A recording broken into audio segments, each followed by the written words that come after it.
I have tried to I had some fog lights on this car that got broke off ages ago because they hang down and the snow shears them off, and I tried to go to the old fog light switch and I was going to hook it up to the horn, but it doesn't work, and I can't figure out how to get it to work, and it's too much of a pain to mess with.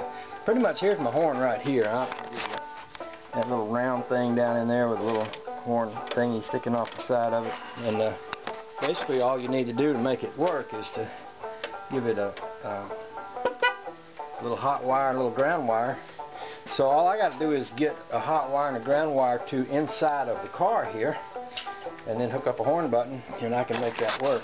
On a Saab, it's often a challenge to find a good place to get through the firewall, because one of the things about them, they're winter cars. They're made to be driven in the winter, and so they don't have a lot of holes in the firewall.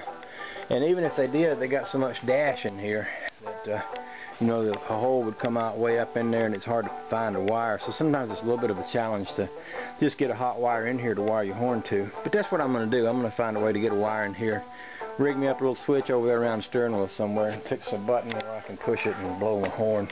We'll see how that works out. Okay, here's what we came up with as far as the horn. The reason I didn't fix it right, and right, what I mean by right is the problem with the horn is that the switch in the steering wheel is bad. In order to get to it, you have to take off the steering wheel and disable the airbag, which is not a process I'm willing to go through just to get a horn. So what I did instead is I came over here to the horn. I ran a hot wire from here up to this, which is the hot wire that literally comes right off the battery and works the top, the convertible top on this car. And then I ran the ground across under the windshield and in through the door. And you know, this might look pretty floppy, but this is my daily driver after all.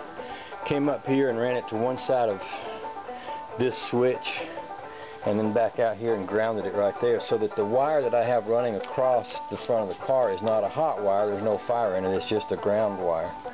So when I touch this button, I got a horn, which is a whole lot easier than dismantling and remembering that steering wheel / airbag setup.